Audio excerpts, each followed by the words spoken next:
Bueno, buenas tardes para todos. Están súper cumplidos, entonces vamos a premiar a los cumplidos y ya los que vayan llegando, pues se van uniendo en el momento en que vayan pudiendo. En este momento están silenciados todos para comodidad de la reunión.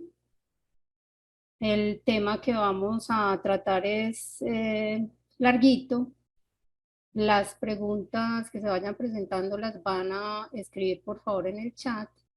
Si al final nos da tiempo de contestarlas, si tenemos ese espaciecito, y si no, se las contesto vía correo electrónico.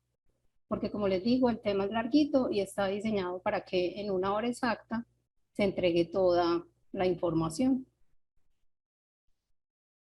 Entonces, vamos a comenzar. ¿Me cuentan si se escucha bien, por favor?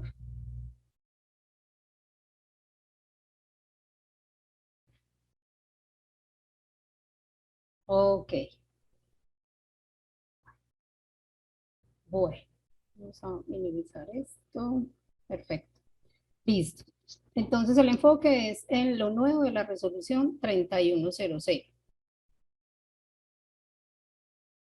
Como les digo, es solo lo nuevo, no es exhaustivo con el detalle que tiene toda la resolución, porque lo que ya veníamos manejando, si lo explicamos con detalle, son más o menos 12 horas de capacitación y sé que no estamos en la disponibilidad de estar todo ese tiempo por acá. Entonces, por eso es súper preciso. Los temas que vamos a tratar es el objetivo principal de todo esto, documentos de donde sale toda esta información, que entendamos muy bien quiénes somos los prestadores de servicios de salud, recordar un poco los 7 estándares de habilitación, informarles qué es lo nuevo de cada uno de los estándares del 1 al 7, informarles también qué es lo nuevo para residuos y para los que tengan el servicio de rayos X, ligeramente qué es lo nuevo para ese tema. Entonces, ¿cuál es el objetivo principal de todo esto? La seguridad del paciente. Se han hecho estadísticas a nivel mundial y la tercera causa de muerte es por errores médicos. Es mucho mayor que las muertes incluso por accidentes de tránsito, que realmente es una problemática mundial que nos lleva a que lo que sea evitable se pueda trabajar a través de todas estas herramientas. Incluso esa estadística es mucho más bajita, ya que muchas veces esos errores médicos no quedan registrados en ninguna parte, porque por miedo a lo que pueda representar, no se reportan. Y los que se quieren reportar dentro de los códigos CIE-10, que ya la mayoría pues los manejan por el tema de los RIPS, no hay un código en el que se pueda reportar este tipo de muertes por errores médicos. Entonces, toda esta información es para que nos permita reducir la frecuencia y las consecuencias de los errores médicos. Cuando la seguridad del paciente la tenemos nosotros integrada en nuestra prestación, en algún momento nosotros vamos a ser pacientes. Y si yo en mi consultorio estoy haciendo las cosas bien y con conciencia, lo más seguro es que cuando yo llegue a un servicio de salud, también me voy a encontrar con personas que estén haciendo las cosas bien y con conciencia y yo vaya a poder salir bien en este proceso de atención. Y el objetivo es atender como me gustaría ser atendido. Vamos a hacer este ejercicio y vamos a mirar, me van a poner por favor en el chat hacia dónde ven que gira la bailarina. Lo vamos a hacer por espacio de 30 segundos. Vamos a mirar la bailarina por espacio de 30 segundos y si les es posible van a poner en el chat hacia dónde ven que gira la bailarina.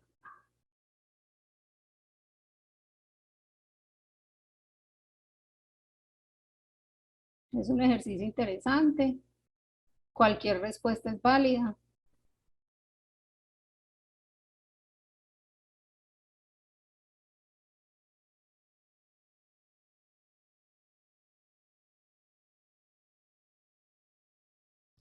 Faltan 10 segunditos. ¿Hacia dónde ven que gira la bailarina?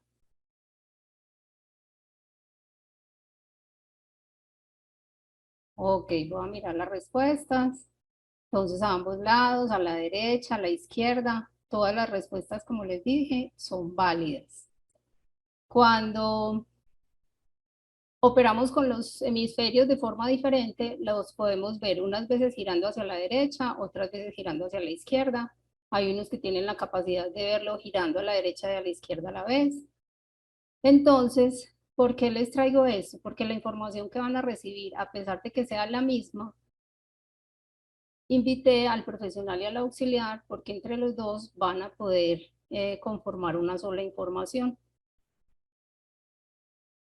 ¿De dónde sale toda esta información? Sale de la resolución 3100, que como vemos es del año 2019. Esta resolución no es nueva. Lo nuevo es el momento de la implementación porque se postergó por todo el tema de pandemia. Y nos estamos apoyando en este documento que sacó el Ministerio de Salud, que son los lineamientos para la verificación de la habilitación de los servicios de salud.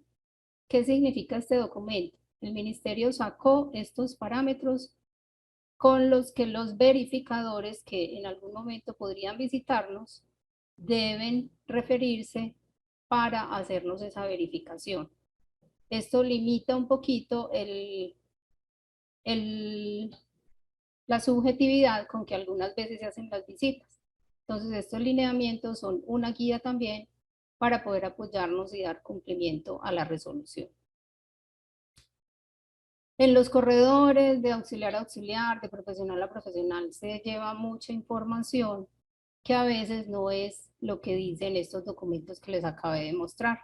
Entonces, la invitación es a que este tipo de información no la dejen correr y más bien vayan específicamente al documento, lo que pide la resolución, lo que definan los fabricantes en los manuales o en las fichas técnicas, o sea que siempre tengamos algún documento de donde valernos para validar que lo que estamos haciendo es lo que realmente se debe hacer. ¿Quiénes son los prestadores de servicios de salud? Esto lo traigo porque en muchos comunicados aparece esta frase, prestadores de servicios de salud, y a veces no sabemos si estamos incluidos ahí. Resulta que este grupo de prestadores de servicios de salud tiene 4 componentes. Tiene las IPS, que son las instituciones grandes que vemos con títulos afuera, hospitales, clínicas o consultorios odontológicos que tienen 8, 10, 15 profesionales y que adicionalmente tienen un nombre comercial afuera. Esas son las IPS. Nosotros estamos dentro del grupo de profesionales independientes. Cada uno tiene su distintivo a título de cada uno de ustedes y eso nos hace profesionales independientes. Está el tercer grupo, que son las entidades con objeto social diferente. Para ejemplificarlo, las universidades, su objeto principal es prestar educación, ofrecer educación, pero internamente tienen unos servicios de salud. Entonces, como su objeto principal no es la salud, se llaman entidades con objeto social diferente.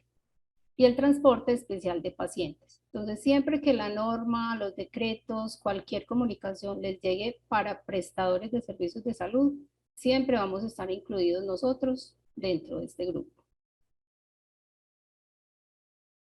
Los estándares de habilitación son 7. Siempre se los trato de contar de una manera sencilla y pretendo que cada vez vayan integrando más esta información. El primer estándar son las personas que prestan ese servicio, tanto el profesional como la auxiliar. El segundo estándar es el lugar donde prestan ese servicio, el local, donde está el consultorio, y para los que están en edificio, todo lo que la administración deba hacer para que ese local funcione bien. El tercer estándar es los equipos que utilizan para la prestación del servicio. El cuarto estándar son todos los frasquitos, cajitas, materiales que la norma los llama medicamentos, dispositivos médicos e insumos. El estándar 5 son procesos prioritarios, que ahí es donde tenemos escrito todo lo que hacemos con el paciente y para el paciente. Es decir, ahí está el manual de bioseguridad, el manual de esterilización, todos los protocolos de atención, cómo se hace operatoria, cómo se hace la ortodoncia, cómo se hace la odontopediatría, la cirugía. Cada uno de los protocolos está todo dentro del estándar 5, procesos prioritarios. Cuando ya atendemos a ese paciente, eso lo tenemos que registrar, porque no lo podemos dejar en la memoria, y lo registramos en el estándar 6, que es historia clínica y registros clínicos. Y el estándar 7, que es lo que yo no hago en mi consultorio, pero lo necesito para prestar el servicio, ejemplo, rayos X y la lectura del control biológico. Entonces ahí tenemos los 7 estándares. Ahora sí, lo nuevo de la resolución 3100. Estándar 1, talento humano. Entonces, lo primero es que tanto profesionales como auxiliares deben aparecer en el retos. Los especialistas deben aparecer como odontólogos y adicionalmente les debe aparecer la especialidad. ¿Cómo se van a buscar en el retos? Digitan Google, esto es un paso a paso rápido, ya después si tienen alguna duda por el interno nos comunicamos. En Google digitan retos, luego eligen la opción inicial que les aparece.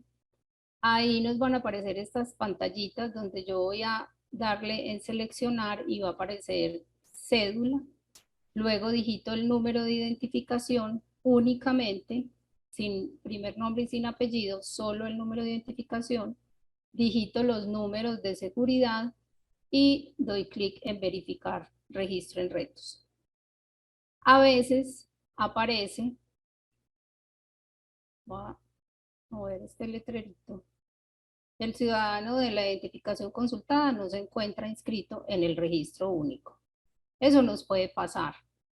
Y entonces tenemos una segunda opción para buscar. Es a través del nombre. Ahí ya no vamos a seleccionar cédula, no vamos a escribir el número de identificación, únicamente vamos a escribir el nombre y el apellido, los números de verificación y verificar el registro retos. Para este ejercicio nos encontramos que hay homónimos, entonces deben tener cuidado con esta información. Elegir la cédula que sí les corresponde, dan clic en ver y aparece el registro retos. Para los especialistas, como les expliqué, debe aparecer el pregrado y la especialización. En algunos casos aparece, por ejemplo, acá el año rural, donde fue el año rural. A veces hay inconsistencias con estos registros. Los nombres aparecen mal escritos. La cédula a veces no corresponde, aunque el nombre sea, o simplemente no aparece. Si todos están seguros de que registraron el diploma, entonces los profesionales se van a referir a la página del Colegio de Odontólogos colombiano y allí les van a orientar qué es lo que deben hacer para poder tener este registro actualizado. Y para las auxiliares que estén seguras que registraron su diploma, ya van a escribir un correo electrónico a esta persona para que con él resuelvan las inconsistencias que hay. Segunda parte nueva en estándar 1, curso certificado de atención integral a víctimas de violencia sexual.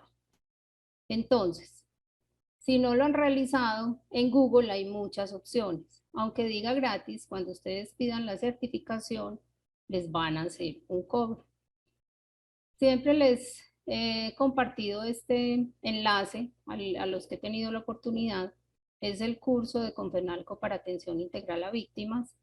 Está gratis, lleva más de 2 años gratis, no sé en qué momento lo puedan quitar. Este curso tiene una duración de 8 horas, cada 2 horas hay evaluación para poder ser certificado y lo pueden hacer, pues se inscriben hoy, tienen que esperar 24 horas para ya poder acceder al curso. Usuario es la cédula y contraseña es la cédula. Hay una pregunta con este curso, es si este curso se vence. Esta resolución tiene la bondad de que el profesional defina la vigencia de su formación. Entonces, mientras no cambie la resolución o la información interna de todo este tema de atención integral a víctimas, el curso sigue estando vigente. Tercer tema, telemedicina. Si en algún momento ustedes a través de medios electrónicos, computador, eh, celular, hacen diagnóstico al paciente o tratamiento al paciente, ¿qué es diagnóstico? Paciente que manda una panorámica, paciente que manda una periapical, usted le dice, ah, sí, necesitas endodosia, necesitas corona, necesitas implantes. Ese tipo de información es diagnosticar por medios electrónicos. Ya hay una modalidad que se llama telemedicina, que es la que regula todo este proceso de manejo a través de medios informáticos del diagnóstico y o tratamiento al paciente. Entonces, se debe hacer un curso específico para telemedicina certificado. Hay una resolución que regula toda esta modalidad y hay unos software especializados a través de los cuales se debe manejar esa información. Esos software son avalados por el ministerio porque es para poder manejar la historia clínica por ahí y los consentimientos informados. Les hago este llamado porque como estábamos en emergencia sanitaria, o sea, todavía estamos hasta el 30 de junio en emergencia sanitaria, estos servicios estaban manejándose temporalmente, pero una vez se acabe la emergencia sanitaria, toda el sistema de verificación va a estar muy pendiente de quién estará haciendo telemedicina para que realmente esto se haga de manera adecuada de acuerdo a la resolución. Los distintivos o estrellas, que la mayoría lo llaman estrellas, pero el nombre técnico es distintivo. Si tienen este distintivo ya no aplica, no va más. Y si tienen el distintivo de proceso de esterilización, también lo retiran. Ese distintivo ya no aplica para la resolución 3100. No existe este proceso de esterilización con estrella. ¿Cuál es el que sí les va a aplicar? El que tiene este símbolo. Miren que el muñequito, por decirlo de alguna manera, es muy diferente. Entonces tienen que verificar que el distintivo que tengan exhibido sea este. Y para los que son un solo profesional, o sea, que no va ningún otro profesional a ese consultorio, lo pueden ubicar en la sala de espera. Pero para los consultorios donde va más de un profesional, entonces en el consultorio donde atiende ese profesional, que generalmente es el mismo, no es que no puedan variar, pero normalmente se sientan en la misma unidad, ahí en esa unidad es donde van a exhibir el distintivo de ese profesional. En resumen, para el estándar 1, estar en el RETUS, tener todos el curso de atención integral a víctimas de violencia, verificar si realizan telemedicina para que formalicen esa modalidad, eso se registra en la seccional, y tener el distintivo actualizado. Pasamos al estándar 2. Entonces, dentro de la norma hay muchas definiciones, acá solamente me voy a centrar en estas tres. Cuando la norma nos dice cuenta con, nos pide la existencia obligatoria localizada al interior del consultorio. Entonces, si me dice cuenta con poseta de aseo, que enseguida lo vamos a ver, es porque tengo que tener la poseta de aseo dentro del consultorio. Cuando me dice dispone de, miren que dice puede estar localizado fuera del servicio de ambiente, pero dentro de la misma edificación. Entonces yo, cuando aparece dispone de, puedo ir a buscar eso que me están pidiendo dentro del edificio. Pero si me dice cuenta con, sí o sí, lo tengo que tener dentro del consultorio. Y media caña, unión semicircular que asegura la continuidad de dos superficies, evitando la formación de ángulos de difícil accesibilidad en los procedimientos de limpieza y desinfección.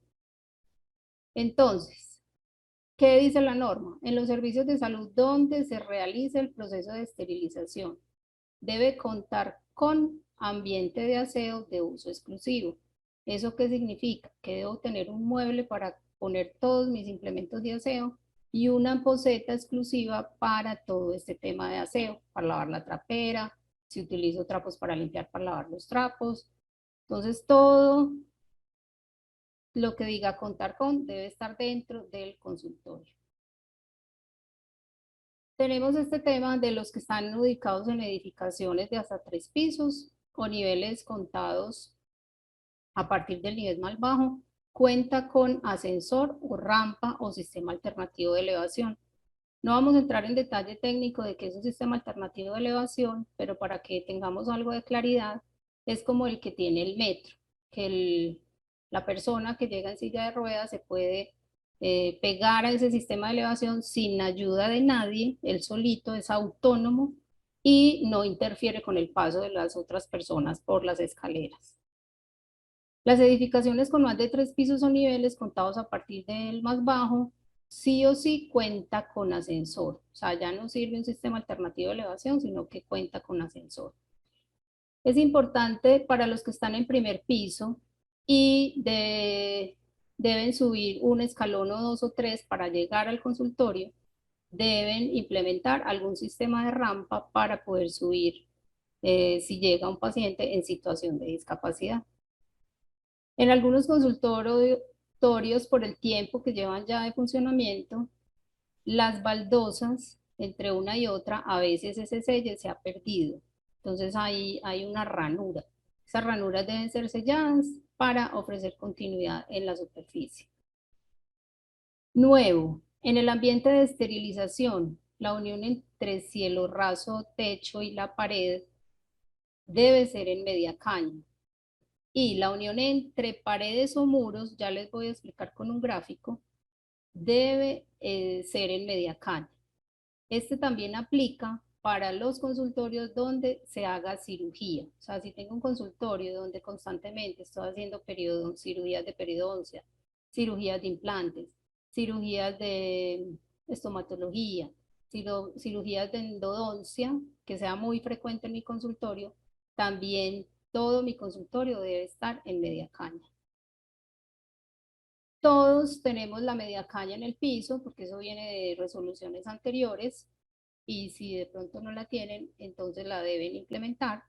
Y lo que nos está pidiendo la norma ahorita es que entre muros, entre este muro y este muro, en esterilización, si tenemos ambiente o si tenemos área, cualquiera de las dos opciones, en esas uniones, en estas uniones, debe convertirse en media caña. Contamos con la media caña ya en el piso pared y si no tenemos media caña techo pared, también la debemos implementar. Entonces, entre las uniones de los muros, entre el piso y la pared y entre el techo y la pared. Para los consultorios odontológicos, el metraje mínimo es 10 metros cuadrados, sin incluir la unidad sanitaria. A veces hay verificadores que llegan de metro. Eh, entonces, pues verificar que realmente tengamos pues como unas medidas adecuadas. A veces hay consultorios de 8 metros, pero realmente si tienen consultorios muy, muy pequeños, sí deben verificar qué hacer con estas medidas. Y cuando tengamos unidades adicionales, dice que por cada unidad odontológica debe permitir la instalación y movilización de talento humano. Ese documento adicional que les mostré, que es los lineamientos para verificación, dice que alrededor de la unidad se permita tanto la circulación de un paciente en condición de discapacidad como de la movilización de personal o del equipo requerido para el procedimiento. Entonces deben verificar si alrededor de la unidad si alcanza a circular una persona en situación de discapacidad. La unidad sanitaria adaptada para personas con movilidad reducida, o sea, todos debemos, como profesionales independientes, disponer, acuérdense de la diferencia, disponer. En algún piso del edificio debe haber una unidad sanitaria adaptada para personas con movilidad reducida. Al hacer la verificación de estos lugares, que deben cumplir todos estos ítems que hay acá, a veces las puertas no son corredizas o no son con apertura hacia el exterior. Eso lo deben verificar con ustedes, deben ir al baño y verificar que sí cumpla con esto, porque si la puerta es hacia adentro y el paciente tiene algún tema de caída y hay que entrar por él, esa puerta se va a trancar con la silla y no se va a poder salir, no se va a poder sacar el paciente de allá. Entonces, por eso es que la puerta es corrediza o con apertura hacia el exterior. Y el otro tema que nos hemos encontrado verificando es que o no tienen alarma, porque debe haber un timbre de llamado por si le pasa algo al paciente internamente allá, o esa alarma usted la toca y no suena en ninguna parte. Entonces sí la pusieron, pero no está conectada a nada. O no está señalizada. Entonces debe funcionar, saber a dónde llega el sonido y que esté señalizada. Instalaciones eléctricas. Ya todos deben tener una certificación o un RETIE. La certificación aplica para las construcciones que hayan sido antes de mayo del 2005. La certificación, acá está resaltada la palabra profesional, debe ser un ingeniero eléctrico con tarjeta profesional. A veces hay técnicos que les ofrecen ese servicio, pero se pierde ese certificado porque la norma dice profesional. Entonces deben tramitar, ellos van, verifican todo el cableado, la caja donde están todos los breakers y verifican si hay que hacer algún cambio, les dan un plan de ajuste, si es necesario, lo ajustan y ya el certificado queda ok. Si en algún momento, ¿para qué sirve esto? Además de tenerlo ahí disponible para que ellos lo pidan. Si ustedes van a hacer alguna novedad de apertura, si algún profesional nuevo va a ingresar a ese consultorio, al llevar los documentos a la seccional hay que anexar estos certificados de eléctricos para poder abrir esa sede de ese profesional. Y para los que están en edificaciones posteriores a mayo del 2005, la constructora del edificio es la que debe entregar esa certificación RETIE, porque esto no es una norma para salud, sino que es una norma para todo el mundo. Entonces deben hablar con la administración, que la administración hable con los constructores y puedan acceder a esa certificación RETIE. ¿Qué certificaciones deben tener ustedes en sus carpetas? Para los que están en edificios, certificado de bomberos para el edificio. Esa visita a bomberos la pide la administración del edificio. Si ustedes no están en edificios, sino que están en lugares independientes, ya ustedes independientemente deben pedir esa visita a bomberos. Y para lo de los edificios, ustedes deben contar con una copia de esa certificación. Deben contar con la copia del concepto sanitario de la empresa que realiza la fumigación. Es decir, la administración debe pedirle a estas empresas de fumigación el concepto sanitario. A la empresa de recolección de residuos también hay que pedirle el concepto sanitario y al mantenimiento de tanques de agua el concepto sanitario.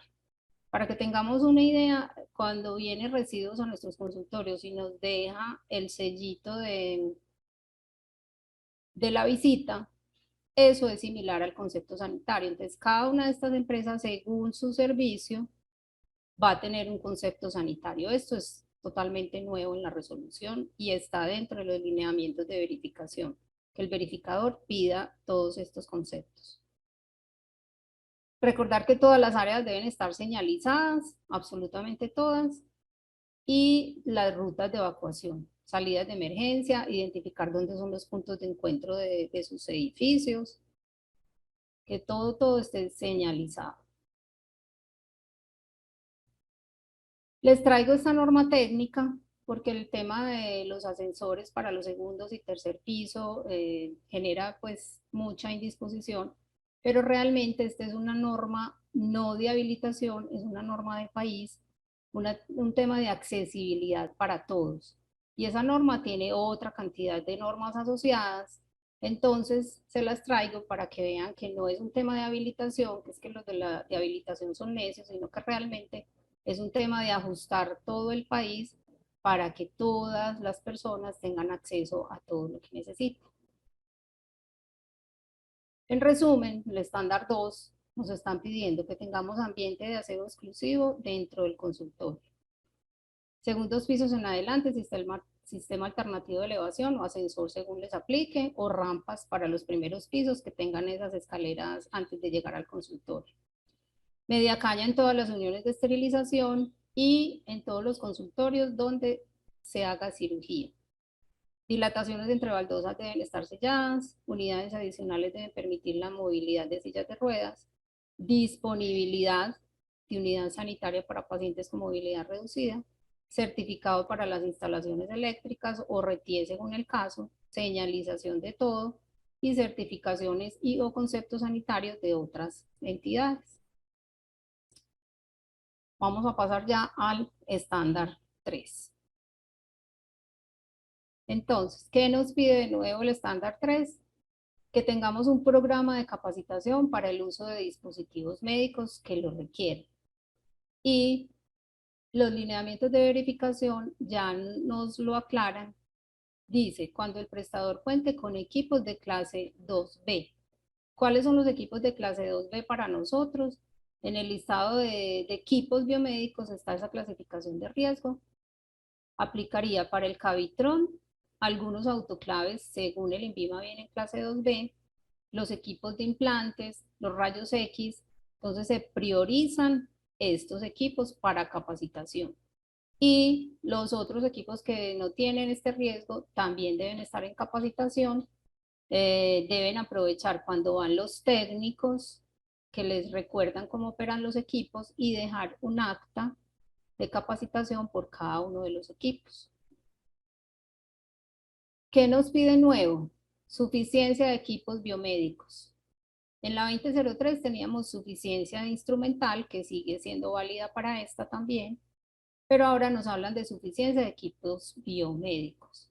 Entonces, en un ejercicio que les voy a mostrar en el estándar 5, debemos poner para cada procedimiento qué equipos biomédicos se utilizan, pieza de mano de alta, de baja, cavitrón, lámpara, en fin, el detalle de todo lo que se utiliza. Como les digo, ahorita les voy a mostrar un ejemplo. Y vamos a mostrar que tenemos la cantidad de piezas suficientes para atender a todos los pacientes con piezas de mano estériles, porque el lineamiento nos dice verificar que el número de equipos biomédicos que se requieren para la prestación de los servicios de salud en el marco de la seguridad del paciente sea suficiente. Entonces hay que hacer el cálculo de esos equipos biomédicos.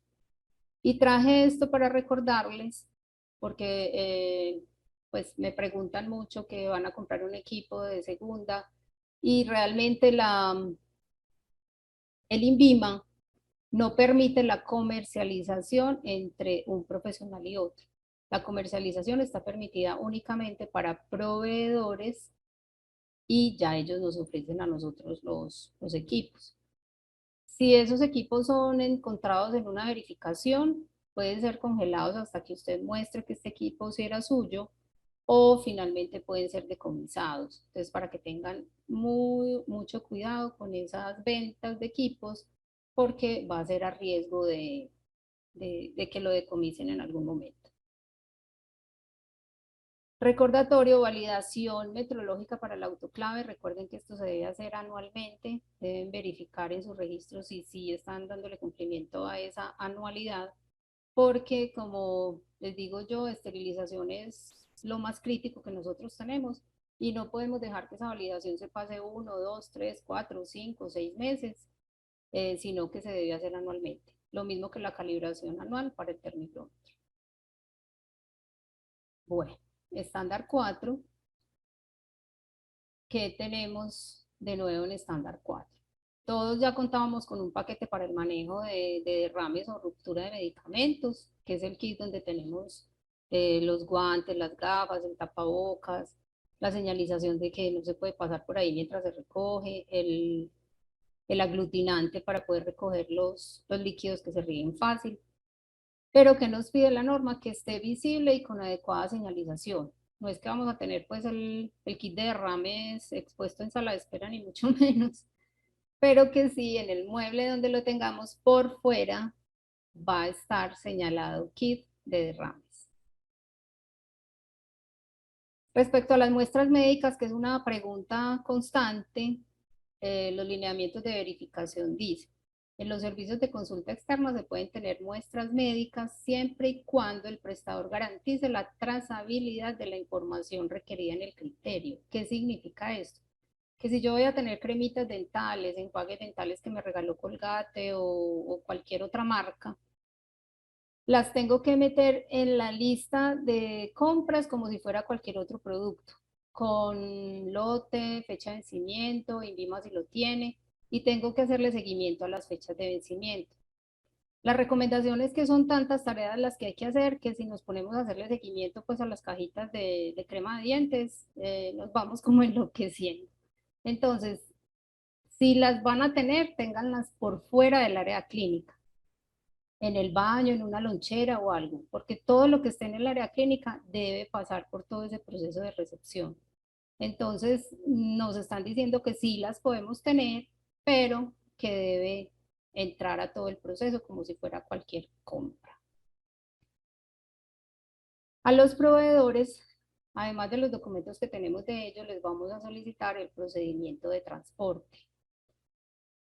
En los lineamientos de verificación dice el proceso de transporte hace referencia al traslado de los medicamentos, dispositivos médicos e insumos y reactivos que realiza el proveedor hasta la entrega a su destinatario. No incluye la distribución entre los servicios del prestador, o sea, no es el transporte que yo hago en el consultorio de la bodega al consultorio, sino desde el proveedor hasta mi consultorio. Porque a veces el mensajero sale desde las 8 de la mañana con el producto y lo entrega a mi consultorio a las 4 de la tarde. Entonces, es un producto que se asolió y que perdió pues como las condiciones adecuadas de almacenamiento. Y para las que están fuera de la ciudad y el producto les llega a través de transportadoras o de otros medios, entonces debe estar especificado por el proveedor cómo hace para que cuide todas las condiciones de transporte. También les van a pedir que les envíen las políticas de devolución por escrito. Esta norma nos pide que tengamos un espacio definido y señalizado para esto, marcado como devolución a proveedores. En alguna verificación, el profesional expresó que este tema no se daba con él porque él revisaba inmediatamente lo que llegaba y lo devolvía él mismo. Sin embargo, el verificador dijo, debe existir el espacio señalizado y adicional un formato para registro de devoluciones, que ese se los envío yo. Estándar 5. Súper, súper importante. Esta resolución nos está autorizando a que en el estándar 5 cada uno de ustedes defina qué es lo que hace, quién lo hace, o sea, personal involucrado. Técnicamente dice así, cuál es el personal involucrado en esa actividad.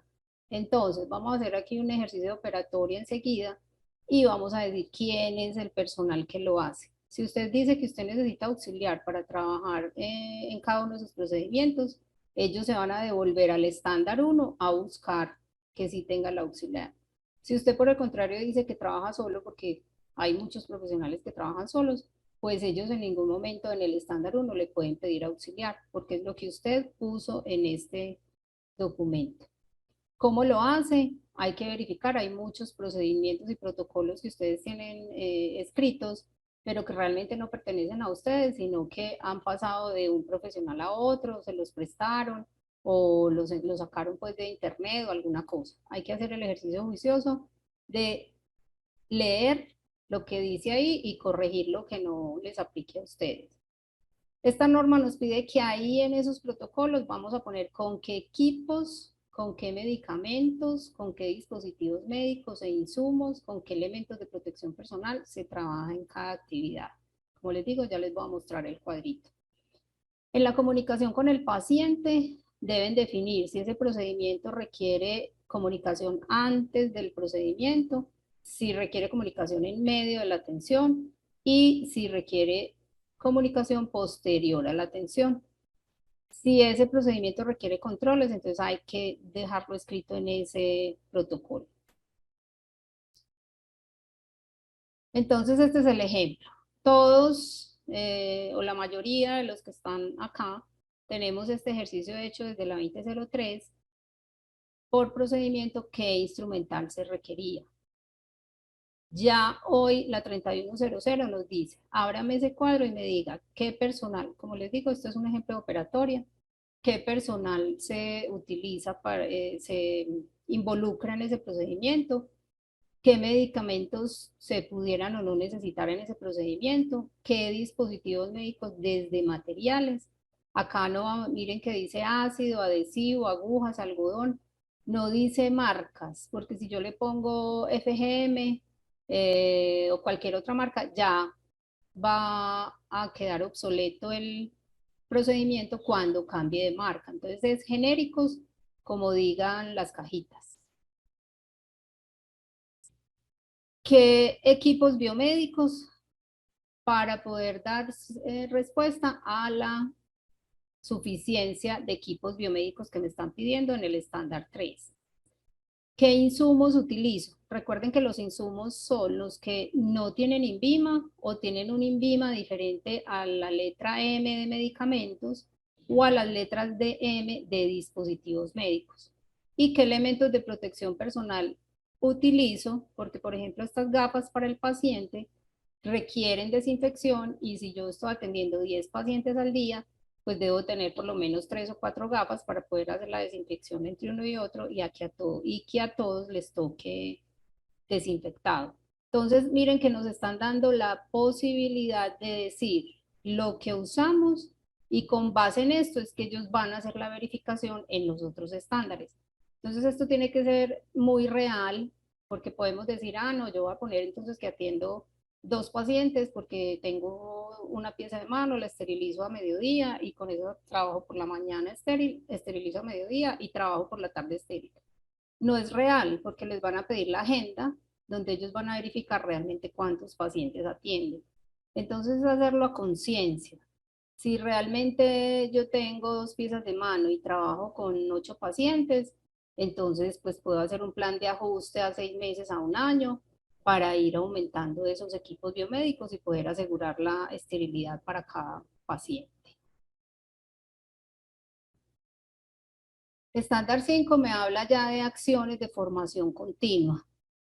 La 2003 me hablaba de certificados de formación.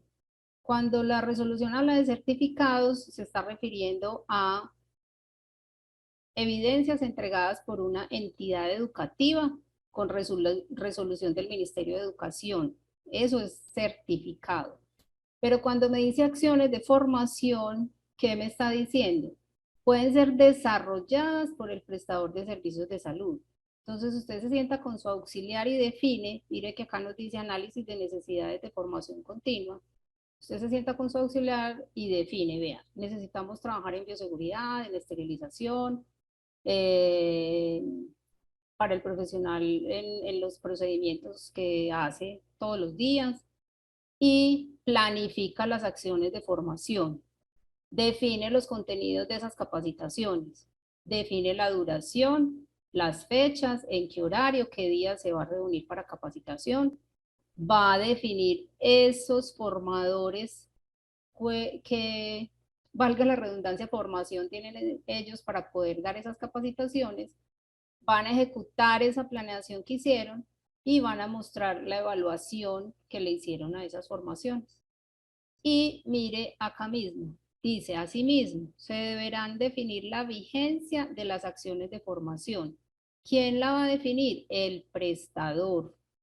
Entonces el prestador dice, mis acciones de formación para esterilización van a ser anuales o van a ser cada 2 años. O sea, tiene que quedar definido y con base en eso es que ellos van a ir a validar si los certificados si las constancias de formación, si aparecen cada año, cada 6 meses, cada 2 años, según lo que usted definió. Entonces nos están permitiendo en el estándar 5 decir cómo trabajo para ellos poderlos validar. ¿Qué son constancias de asistencia, constancias de formación? Entonces, el documento que evidencia que el talento humano en salud ha participado en acciones de formación continua. ¿Qué es una constancia de asistencia? Esta es conocido para casi todos. El formatico que yo lleno cuando voy a capacitación, acá estaría el nombre del que estuvo presente, el cargo y la firma. Este es un formato parecido, pero en Word. Eso no tiene ninguna normatividad, puede ser a mano alzada, usted lo puede montar pues con su puño y letra, pero que siempre quede una evidencia, qué se trató, qué fecha, de qué horas a qué horas, quiénes estuvieron, cargo, firma y cédula. Nos hablan también del reuso y dice, hasta tanto el Ministerio de Salud y Protección Social regule la materia, o sea, todavía no la ha regulado, el prestador de servicios de salud podrá rehusar dispositivos médicos, siempre y cuando el fabricante de dichos dispositivos autorice su reuso. ¿Para qué dispositivos médicos aplica esta instrucción? Para el seguimiento al reuso de limas y para el seguimiento a las fresas. Para la mayoría, estos formatos son conocidos, lo que pasa es que realmente en el ejercicio de verificación que les hago con cierta regularidad, no tienen tiempo de llenarlo o no lo llenan. Entonces hay que volver a retomar estos formatos. De hecho, el nombre para el seguimiento de las fresas lo cambié por reposición de fresas, porque el reuso de las fresas pues es imposible medirlo. Yo no sé de las 5 fresas redondas que tengo, cuál usé en Pedro, en Luis o en Camilo. Entonces, no es tema pues de esta capacitación, ya con cada uno nos sentamos y verificamos cómo se le va a dar cumplimiento a este seguimiento al reuso. Guías clínicas de medicina basada en la evidencia también es un cambio importante. La resolución 2003 decía que tenía 5 años de vigencia y lo que habíamos encontrado en el mercado, pues ya para el 2022 estábamos súper encartados porque esto ya no iba a servir. Pero esta resolución 3100 nos dice que ya no habla de vigencia para las guías de medicina basada en la evidencia. Dice que las debe tener. Que eso sí, que usted muestre que ha estado buscando si ha habido una nueva evidencia o una mejor evidencia. Entonces, estas guías, para los que recuerdan de pronto estos títulos que los deben tener en su estándar 5 en guías, siguen sirviendo dentro de esta 3100. Para la atención integral a víctimas, entonces nos pide que generemos un documento del proceso que orienta la atención en los consultorios odontológicos, porque realmente pues la atención que le dan en un hospital a este tipo de situaciones y la que nosotros le podemos dar es muy diferente. Entonces, este estaría dentro de la actualización de todos los documentos que hay que actualizar para esta resolución. Ahí terminamos el 5, ya pasamos al 6. Este es un recordatorio. Atención de primera vez. En muchos consultorios me dicen, no, es que el paciente como viene solamente a presupuesto, yo no le abro historia clínica. Entonces a veces apuntan en un cuaderno el nombre y lo que le dijeron que le podían hacer, pero no hacen odontograma. Recuerden que las historias clínicas son de los pacientes, lo que nosotros hacemos es custodiarlas. Si hay alguna eventualidad con el paciente y tienen que ir a buscar la última vez donde el paciente se sentó en una silla odontológica porque necesitan el odontograma, ahí es cuando tenemos bastantes inconvenientes. No pasa con frecuencia, pero sí pasa. Entonces es un recordatorio, todo paciente que se siente por primera vez en el consultorio debe contar con apertura de historia clínica. Respecto al consentimiento informado, no vamos a entrar pues en leer todo esto.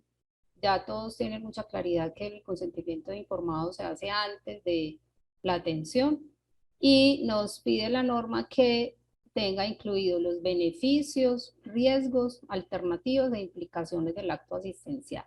Este tema de alternativas, hay muchos consentimientos que no lo tienen. Hay otros que no tienen definidos los beneficios del tratamiento. Entonces es leer muy bien sus consentimientos y validar qué le deben ajustar o si lo pueden mantener como lo tienen. Y una pregunta muy común con el consentimiento informado: veas que yo estoy cansado con tanto papel y eso pues ya no me cabe en el consultorio, yo voy a empezar a hacer consentimientos digitales. Entonces miren lo que dice, todas estas letricas cafés es porque son sacadas de los lineamientos de verificación. Estos documentos pueden estar, estos documentos deben estar archivados en físico, independientes si el prestador opte por su digitalización. Entonces, sacado de los lineamientos de verificación, les van a pedir sus consentimientos físicos. Para los proveedores del software, entonces los que tengan historia clínica digital, le deben solicitar al proveedor del software una certificación con todos estos requisitos que tampoco los vamos a leer acá, firmado por ingeniero de sistemas. Porque mira, dice, el prestador presentará un documento firmado por un ingeniero de sistemas con tarjeta de profesional vigente. He encontrado algunos certificados y cuando se revisan tienen la rayita y un nombre abajo, pero está sin firma y no hay tarjeta profesional que soporte esa certificación. Entonces deben validar con sus proveedores de software que den cumplimiento a todo este texto como tal y que esté firmado y con tarjeta profesional vigente del ingeniero. Estándar 7. Entonces, el estándar 7, recuerden que es lo que no hago yo, pero que lo necesito para el servicio. Ejemplo, rayos X y lectura del control biológico de la ampolla, pues que comúnmente se llama ampolla, pero realmente es un control biológico. Entonces, ¿qué es lo que nos dice esta resolución 3100? Que con estas empresas debe mediar un contrato o un acuerdo escrito entre las dos partes, en el que se establezca que, dice los lineamientos, se debe evidenciar que el contrato contenga los 4 aspectos establecidos en el criterio, que ya se los muestro en la diapositiva que sigue. Y traigo esto para los que en algún momento puedan hacer biopsias, cirujanos, pues es como lo que conozco más, que los cirujanos a veces toman biopsias. Entonces, los lineamientos de verificación dice que se debe verificar que el usuario no tiene la responsabilidad de trasladarlo. A veces le dan esas biopsias al paciente para que ellos mismos las lleven al laboratorio. Y ese no es el deber ser. El profesional debe asegurar que esa biopsia llegue al laboratorio, o sea, que él mismo, pues no es que el profesional salga a llevarlo, pero que él asegure que ese proceso sí se realiza, que no sea el paciente que lo realiza. Y entonces lo que le vamos a pedir a estos centros radiológicos y a la lectura al laboratorio es un documento acuerdo, como lo vimos atrás, que diga la calidad de la entrega de los productos. Ellos van a definir cuál es la calidad, cuáles son los procedimientos documentados de atención en cada servicio, los tiempos de entrega de los productos. Vea la lectura de la ampolla, yo se la mando al correo, se la envío a los 8 días, a los 3 días, a las 72 horas, en fin. Porque pasa mucho con ellos que si el resultado sale negativo, simplemente no les envían los resultados y a ustedes se les olvida pedirlos, y a veces se hace la verificación y son 2 o 3 meses sin resultados porque no se han bajado, no se han acordado de descargarlos. Entonces que ellos definan a ver esos tiempos de entrega cómo va a ser. Y el coco de este asunto es la supervisión al contratista que garantice la seguridad del resultado del producto. Entonces, por eso a ellos les mandamos la fotico de lo que está pidiendo la resolución y que ellos nos definan cómo, como profesionales, vamos a hacer la supervisión del trabajo de ellos. Algo similar a lo que hacemos con la capacitación con ACI, con los de residuos, que hacen capacitación anual y les muestran cómo funcionan los hornos y que la planta pues cumple todos los requisitos. Entonces ya nos pusieron con este tema de supervisión al contratista. Entonces el contratista es el que nos va a decir cómo los vamos a poder supervisar, porque realmente a nosotros eso se nos sale de las manos. Con eso terminamos los 7 estándares, lo nuevo de los 7 estándares. Vamos muy bien con el tiempo. De residuos, entonces recuerden que ya tenemos un nuevo código de colores. Hay muchos que ya hicieron el cambio de recipientes, hay otros que todavía están pendientes por hacerlo. El gris va a pasar a blanco, el verde va a pasar a negro y para muy, muy poquitos consultorios va a seguir existiendo la basurera verde porque esta aplica para los residuos como las cáscaras de frutas y todos los residuos de alimentos, que es para los que tienen cocineta, que eso casi nunca, pues ninguno tiene tanto espacio como para tener cocineta, pero sin embargo, pues la traigo acá. Plazo máximo 30 de junio del 2022, o sea, estamos a 8 días de comprar las canecas que se requieren. Una vez se compren esas canecas y se rotulen y las pongamos a funcionar, entonces hay que actualizar el plan, hay que actualizar la ruta de recolección, hay que actualizar el análisis cuantitativo, que es donde decimos cuántas canecas, de qué tamaño y qué es lo que vamos a desechar ahí. Y obvio hay que actualizar las resoluciones dentro de ese plan. Entonces hay bastante trabajo por hacer. Dentro de rayos X, que muy poquitos tienen el servicio, eh, la invitación es a que sean muy, muy cuidadosos verificando si esas licencias están vigentes. Si las licencias no están vigentes, tomar la mejor decisión si lo van a dejar o no lo van a dejar. Si no lo van a dejar es cerrar el servicio, o sea, que ustedes no tengan distintivo de rayos X, porque las visitas de rayos X son sin avisar. Ellos a veces llegan, como hay una base de datos de los equipos que están con licencia, ellos llegan a visitar. Entonces, la resolución que les aplica es la resolución 482 del 2018. Miren que no es una resolución nueva. Se requiere estudio de calidad del equipo cada 2 años. Ese es un estudio que vale aproximadamente 1.500.000, 1.300.000, dependiendo del equipo y del proveedor. Deben ya tener todos contrato para dosimetría. O sea, eso era antes para IPS, ya ahora todo profesional independiente que tenga equipo de rayos X necesita tener contrato para dosimetría. Puede ser trimestral, pues acá no vamos a entrar en detalle en esto, pero a manera de información. Deben tener curso de radioprotección vigente. Para la resolución anterior se podía el curso que nos daban en la Universidad de Radioprotección hace 15, 20 años.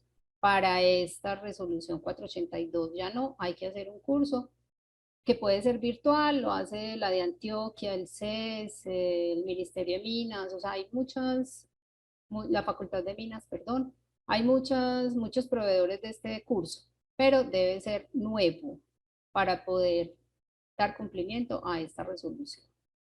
Y este es un recordatorio para todos, registrar en la historia clínica la interpretación de las radiografías.